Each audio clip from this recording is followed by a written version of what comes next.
Reasoning के पहला chapter श्रृंखला या श्रेणी क्रम अर्थात सीरीज को समझेंगे। सीरीज को समझने के लिए सबसे पहले आवश्यक है कि इंग्लिश अल्फ़ाबेट में सभी के स्थान का मान याद होना चाहिए। इसको समझते हैं। ए लिखते हैं, बी, सी, डी, ई, एफ, जी, एच, आई, जे, के, एल, एम। ए का मान होता है, अब ए का मान को समझिए। ए का मान होता है 1, बी का 2, सी का 3, डी का 4, ई का 5, एफ का 6, जी का 7, एच का 8, आई का 9, जे का 10 और के का होता है 11, एल का होता है 12, एम का होता है 13। ठीक है।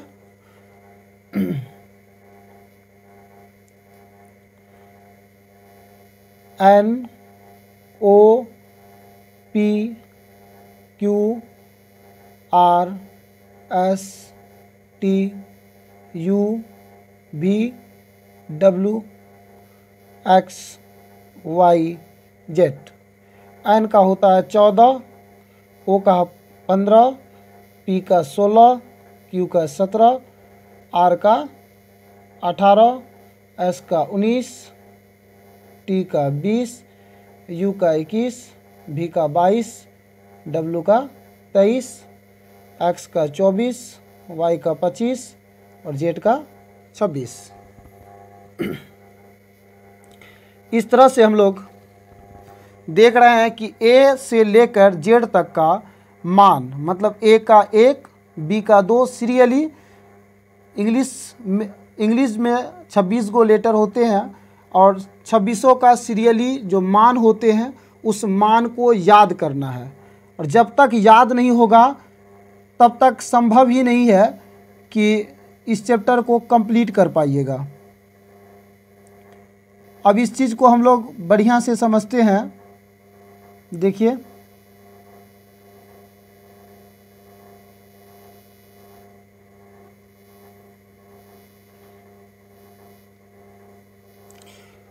याद करने का छोटा सा ट्रिक देते हैं।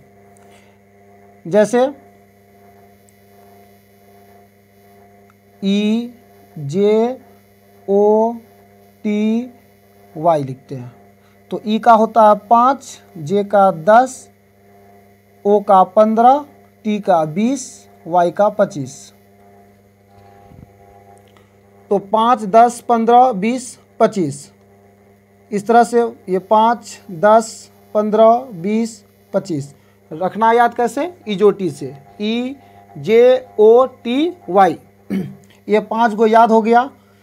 लगभग सभी को ए का मान पता होता है कि 1 है, बी का मान भी पता होगा 2 है, सी का मान भी पता है कि 3 होता है, डी का मान भी 4, लगभग वाई का मान भी पता होंगे कि 25 होता है और जेड का मान भी पता होगा कि 26 होता है। तो इस तरह से, और अपना अपना नाम का पहला लेटर जो होते हैं, मान लीजिए कि किसी का नाम राम है तो राम में आर जो होते हैं, आर का 18 होता है तो आर का मान उसको पता होंगे। इस तरह से लगभग सभी विद्यार्थी को, जहाँ तक हम समझ पा रहे हैं, ये 5, 6, 7, 8, 9, 10, 11, 12 ये 12 लेटर का मान सबको याद होगा और बाकी जो 14 लेटर बचे उसका मान हर हालत में याद करना ही पड़ेगा। जब तक याद नहीं कीजिएगा तब तक यह चैप्टर समझ में नहीं आएगी। तो ये चीज़ को हम लोग समझ पाए।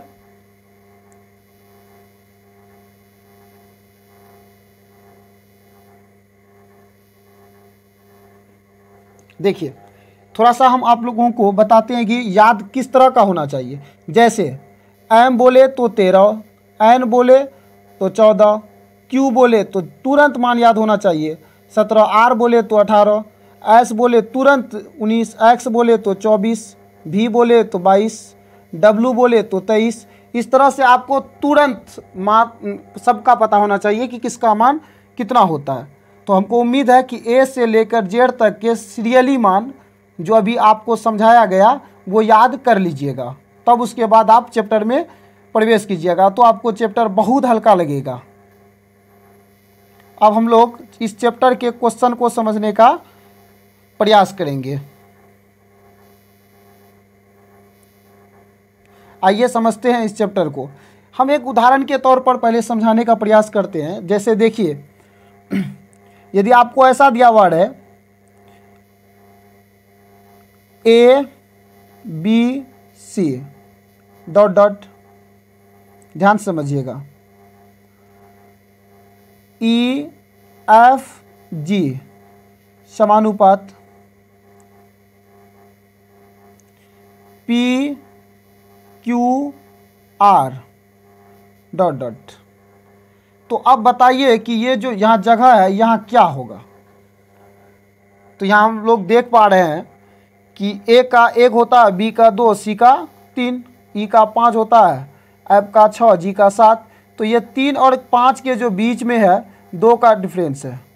तो इसी तरह यहाँ पी का 16, क्यू का 17, आर का 18। तो यहाँ 18 और इसके बीच में जो डिफरेंस होगा तो वो कितना का होगा, 2 का। तो वहाँ क्या हो जाएगा, 20। 20 जैसे ही होगा तो सीरियली बढ़ा है, 5 6 7, तो 20 21 22, मतलब हो जाएगा टी यू भी। तो यहाँ हो जाएगा टी यू भी। इस तरह से आप लोग समझ पाए।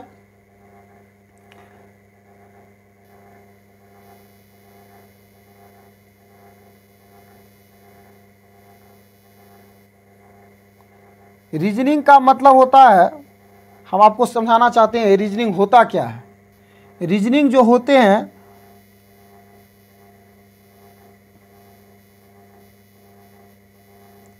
रीजनिंग, रीजन प्लस इंग। रीजन का मतलब होता है हिंदी कारण,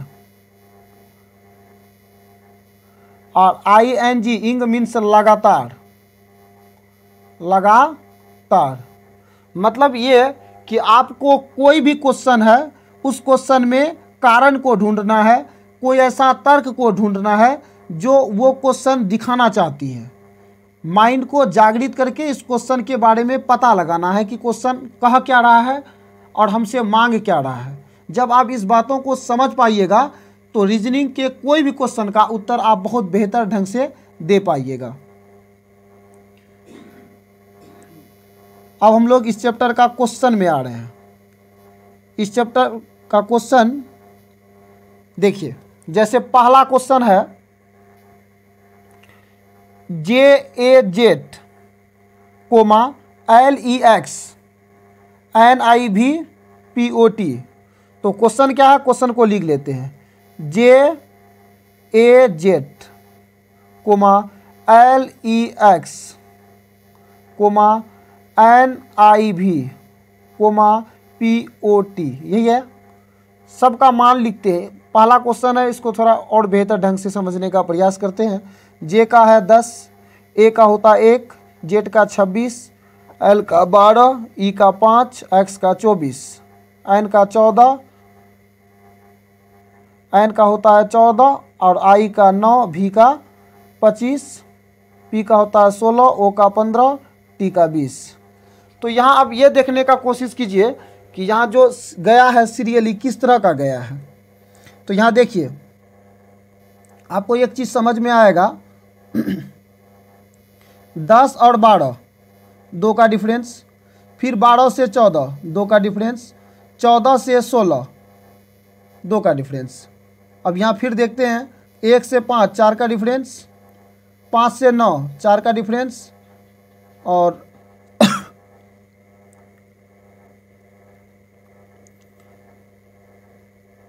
थोड़ा सा इसको फ्रेश करते हैं।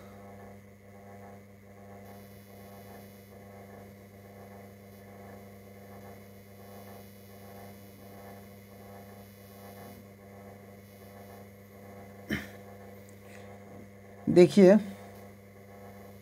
जेड से एल जो है ये कितना का डिफरेंस है, जे का होता है 10, एल का 12, तो 2 का डिफरेंस, ठीक है। अब एल से एन का डिफरेंस, एल का होता है 12, एन का होता है 14, 2 का डिफरेंस। एन का 14, पी का 16, 2 का डिफरेंस। ठीक है, अब नेक्स्ट में जाते हैं तो देख पा रहे हैं हम लोग ए का होता है 1 और ई का होता है 5, तो 4 का डिफरेंस। ई का होता है 5, ई का होता है 5 और आई का होता है 9, तो 4 का डिफरेंस। यहाँ आई है, आई ये भी है, और आई का होता है 9 और ओ का होता है 15, तो यहाँ 6 का डिफरेंस। ठीक है, अब उसके बाद हम देखते हैं जेड, जेड का होता है 26, एक्स का होता है 24, तो -2 घटा है। एक्स का होता है 24 और भी का होता है 22, -2 घटा है।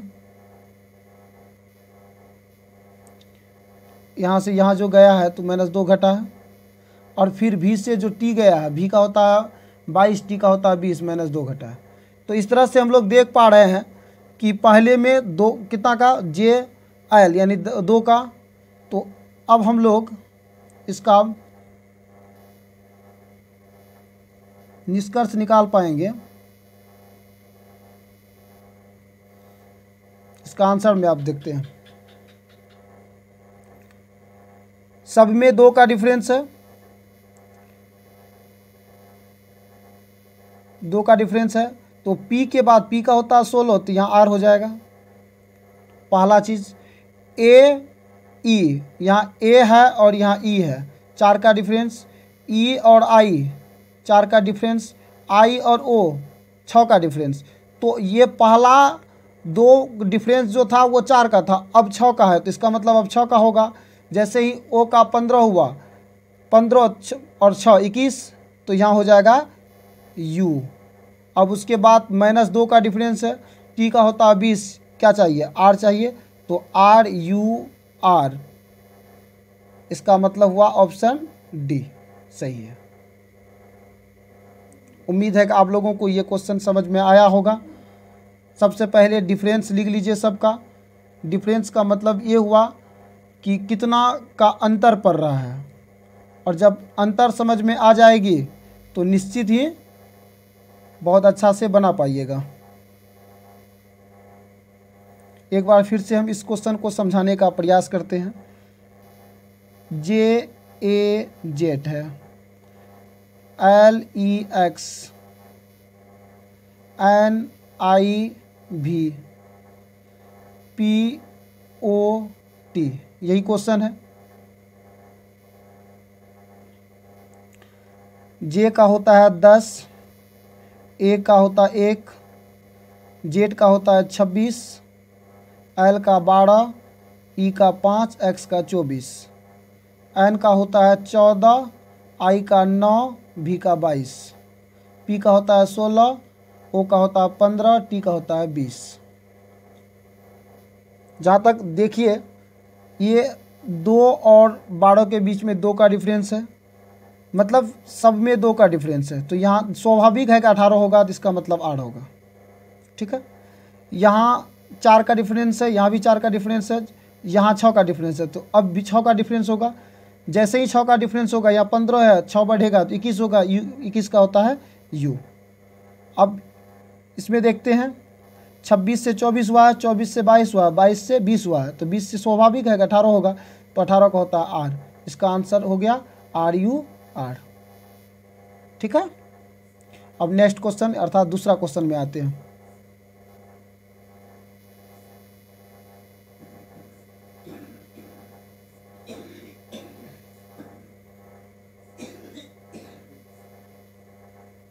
ठीक है, दूसरा क्वेश्चन को देखिए। दूसरा क्वेश्चन क्या कहता है, CZX DYW EXV FWU, ये क्वेश्चन है। तो इस क्वेश्चन में देख पा रहे हैं कि C का होता है 3, Z का 26, X का 24, D का 4, Y का 25, W का 23, E का 5, X का 24, V का 22, एफ का 6, डब्ल्यू का 23, यू का 21। अब यहाँ देखिए कि यहाँ कौन सा तर्क है जो काम कर रहा है। तो 3 से 4 1 बटा, 4 से 5 1 बटा, 5 से 6 1 बटा, 6 से 7 होगा, स्वाभाविक है। ठीक, अब यहाँ देख रहे हैं कि 26 से 25, 25 से 24, 24 से 23, 23 से क्या हो जाएगा 22। अब यहाँ देखिए 24 से 23, 23 से 22, 22 से 21, तो यहाँ 20 होगा। यही बात है। और 7 है, 7 है, 22 है, 20 है, तो 7 का होता है जी, 22 भी और 20 का टी। तो आंसर हो गया जी भी टी। जी भी टी कहाँ है? डी नंबर में ऑप्शन। समझ में आ गया? उम्मीद है कि आप लोगों को ये क्वेश्चन समझ में आ गई होगी। अब हम देखते हैं नेक्स्ट क्वेश्चन, अर्थात तीसरा क्वेश्चन।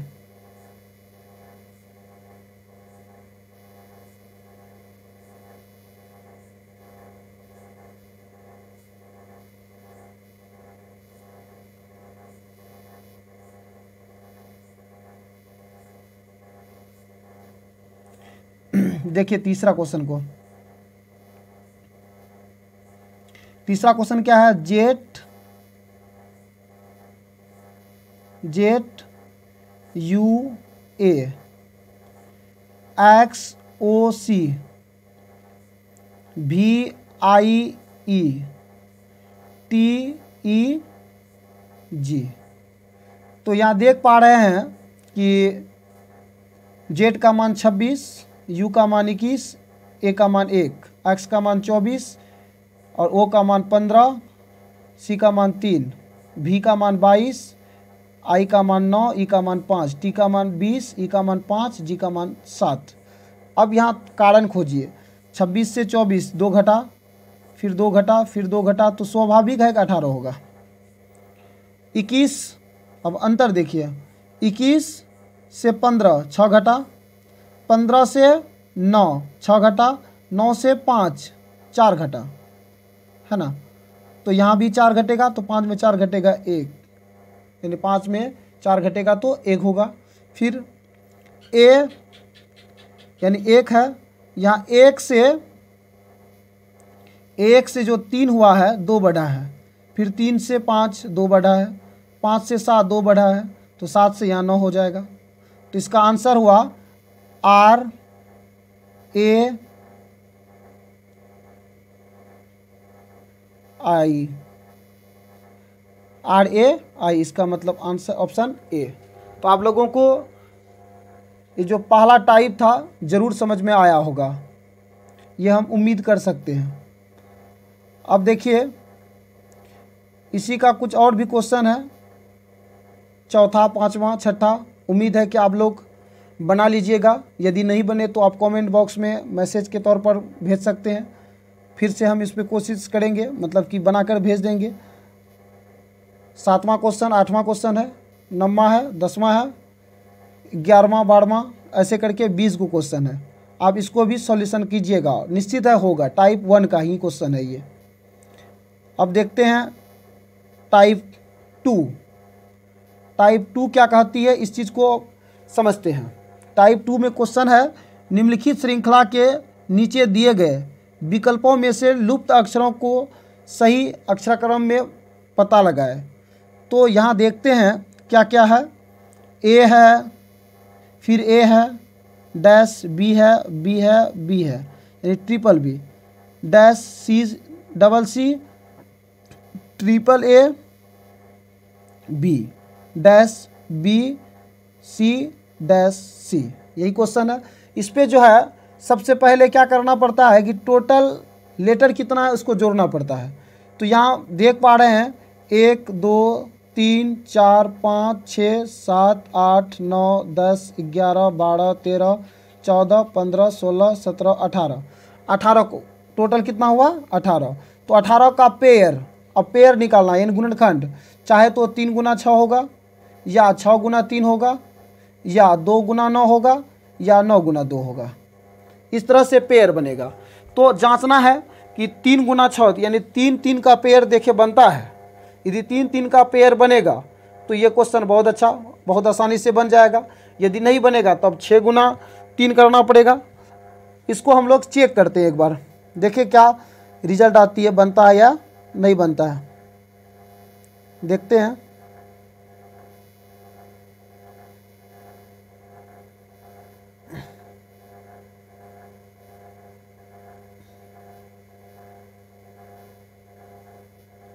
देखिए 3 का पेयर लेते हैं, यदि ऐसे कीजिए, 3 को बांटिए, ठीक है। ए यहाँ ए देते हैं, यहाँ तीनों जगह बी है, यहाँ सी देते हैं तो तीनों जगह सी हो जाएगा, यहाँ भी तीनों जगह ए हो गया, यहाँ तीनों जगह ए है, यहाँ तीनों जगह बी बनाने के लिए बीच में बी डालना पड़ेगा और यहाँ भी सी डालना पड़ेगा। तो इस तरह से आंसर आ रहा है ए सी बी सी, ए सी बी सी। और देख रहे हैं ये क्वेश्चन सही हो रहा है कि नहीं हो रहा है, इसका जांच कर रहे हैं तो पता लग रहा है कि यहाँ भी ए ट्रिपल ए हो गया, यहाँ भी ट्रिपल बी, यहाँ भी ट्रिपल सी, यहाँ भी triple A, triple B, triple C. तो इस तरह से ये क्वेश्चन बन चुका है क्योंकि मिल चुका है तीनों जगह। तो अब ऑप्शन देखते हैं ए सी बी सी कहाँ है, तो आंसर पता चल रहा है कि ऑप्शन नंबर डी में है। आप लोगों को समझ में आ गए होंगे। इसी तरह से आपको बनाना है,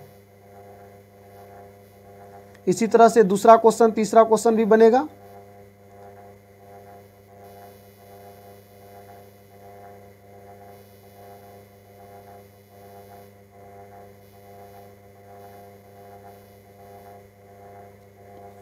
दूसरा क्वेश्चन को देखते हैं। दूसरा क्वेश्चन क्या है, A B dash C B A dash B C C dash A B double C B dash A B C dash B A. इसको जोड़ते हैं तो देख पाते हैं कि इसमें कितना लेटर है, 1 2 3 4 5 6 7 8 9 10 11 12 13 14 15 16 17 18 19 20 21 22 23 24। तो 24 है तो इसका पेयर 2 गुना 12 बन सकता है, 3 गुना 8 बन सकता है, 8 गुना 3 बन सकता है, 4 गुना 6 बन सकता है। इस तरह से पेयर बनेगा। जब इस तरह से पेयर बनेगा तो आप लोग इसको निश्चित ही बना पाइएगा कि आखिर बनेगा किस तरह से। फिर भी दिमाग लगाते हैं, ए बी डैश, तो पता चलता है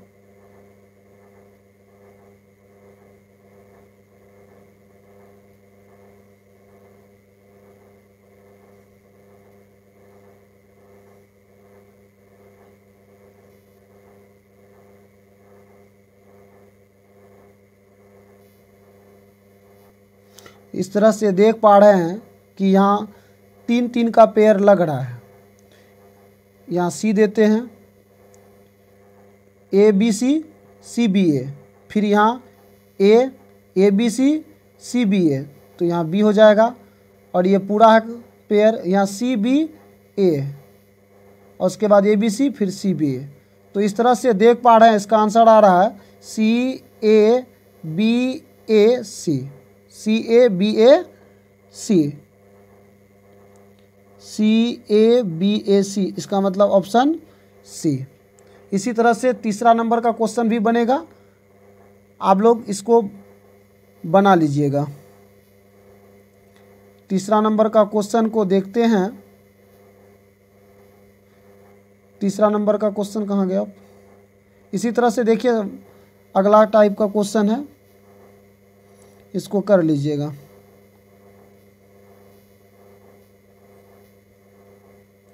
ठीक है, इसी से यही टाइप का ये क्वेश्चन है, इसको कर लीजिएगा।